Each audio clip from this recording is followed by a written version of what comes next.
आइए सुनते हैं श्रीमद् भगवद गीता जी के 13वें अध्याय का पाठ। इससे पहले दो पल प्रभु का नाम लेंगे। राधे कृष्ण कृष्ण कृष्ण राधे राधे, राधे श्याम श्याम श्याम राधे राधे, राधे कृष्ण कृष्ण कृष्ण राधे राधे, राधे श्याम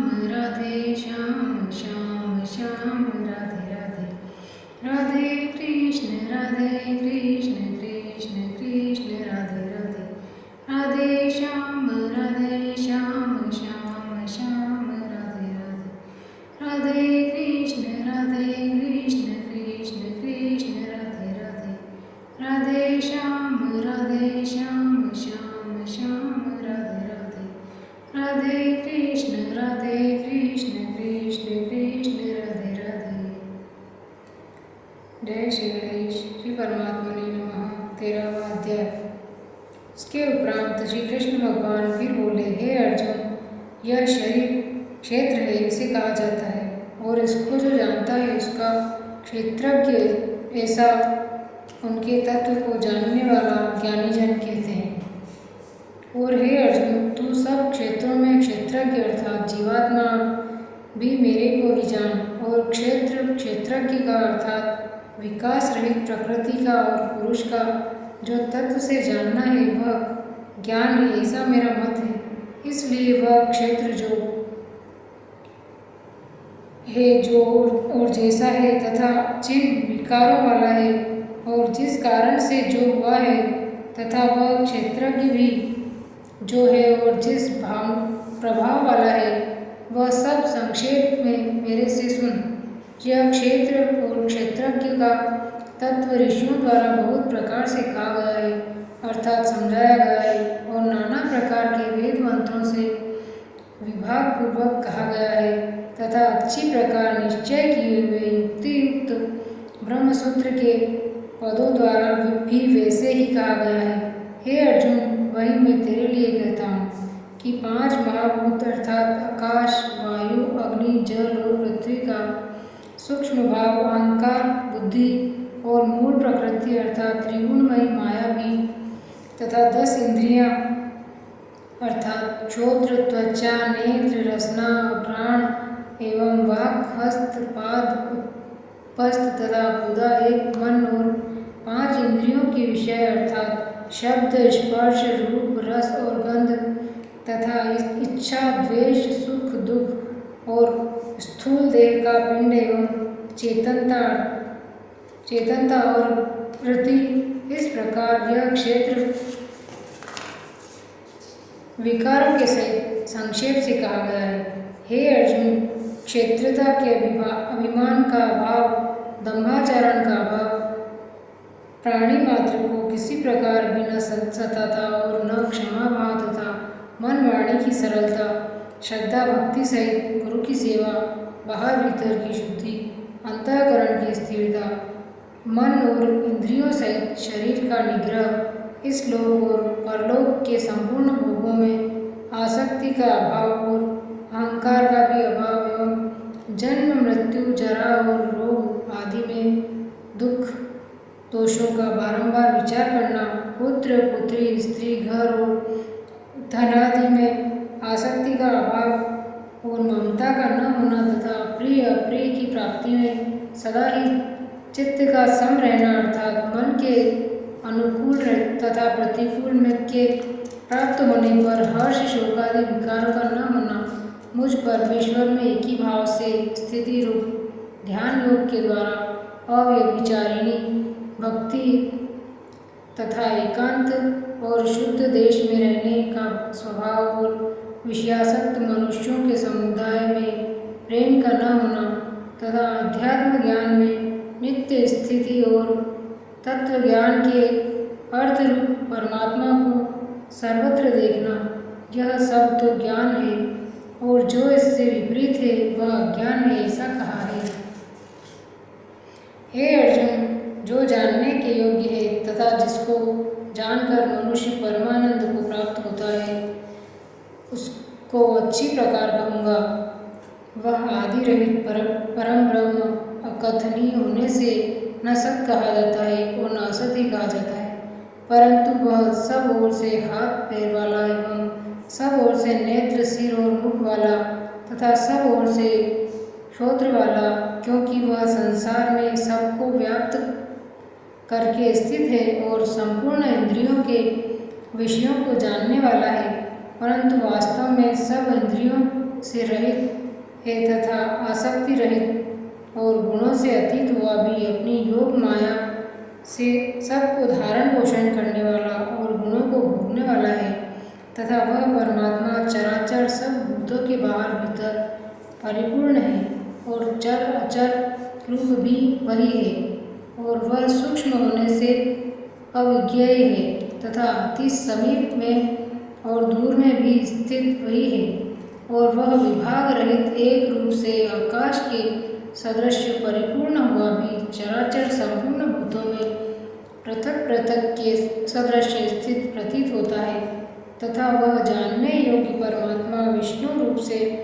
भूतों को धारण पोषण करने वाला और रुद्र रूप से संहार करने वाला तथा ब्रह्म रूप में सबका उत्पन्न करने वाला है। वह ब्रह्मा ज्योतियों का भी ज्योति एवं माया से अति परे कहा जाता है, तथा वह परमात्मा बोध स्वरूप और जानने के योग्य है एवं तत्व ज्ञान से प्राप्त होने वाला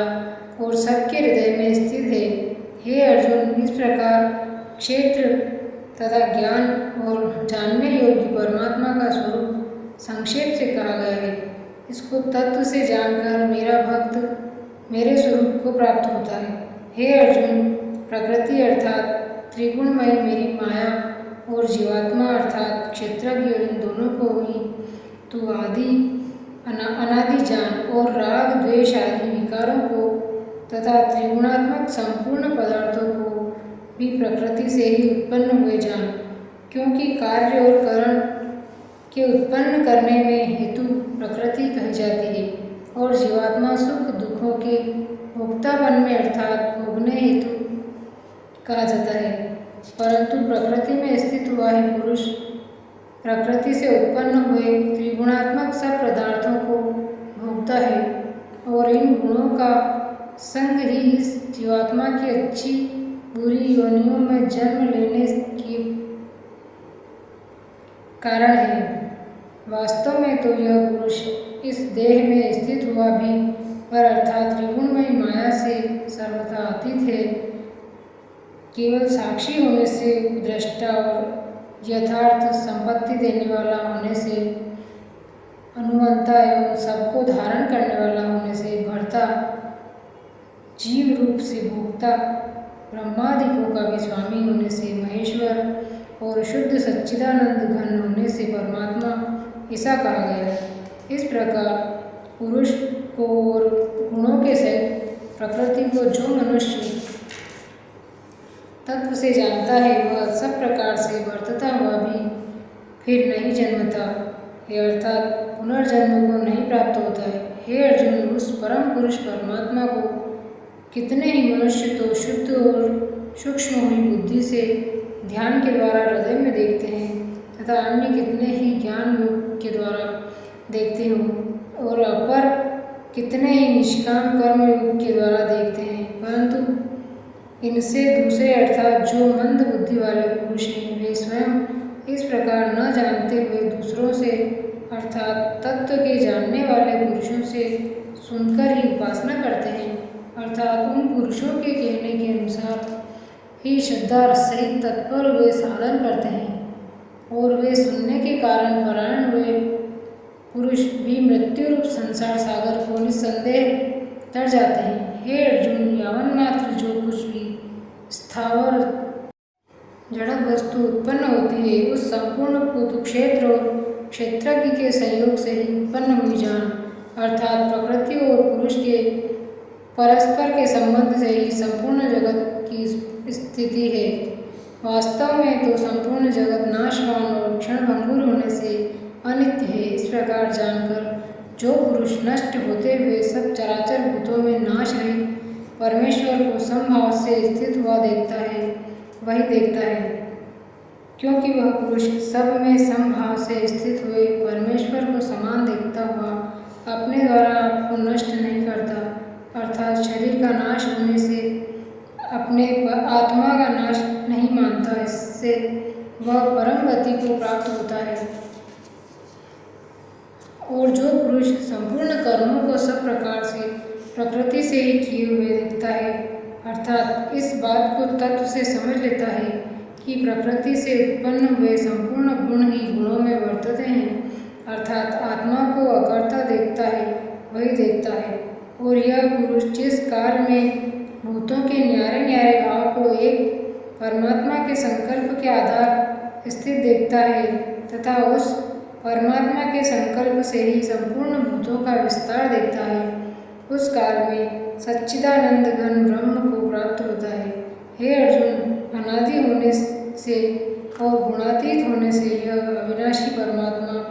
शरीर में स्थित हुआ भी वास्तव में न करता है और न लिपायमान होता है। जिस प्रकार सर्वत्र व्याप्त हुआ भी आकाश सूक्ष्म होने के कारण लिपायमान नहीं होता है, वैसे ही सर्वत्र देह में स्थित हुआ भी आत्मा गुणातीत होने के कारण देह के गुणों से लिपायमान नहीं होता है। हे अर्जुन, जिस प्रकार एक ही सूर्य इस संपूर्ण ब्रह्मांड को प्रकाशित करता है, उसी प्रकार एक ही आत्मा संपूर्ण क्षेत्र को प्रकाशित करता है, अर्थात नित्य बोध स्वरूप एक आत्मा की ही सत्ता से संपूर्ण जड़ वर्ग प्रकाशित होता है। इस प्रकार क्षेत्र और क्षेत्रज्ञ के भेद को तथा विकार सहित प्रकृति से छूटने के उपाय को जो पुरुष ज्ञान नेत्र द्वारा तत्व से जानते हैं, वे महात्मा जन पर ब्रह्म परमात्मा को प्राप्त होते हैं। इति श्रीमद्भगवद्गीता रूपी उपनिषद एवं ब्रह्म विद्या तथा योग शास्त्र विषयक श्री कृष्ण और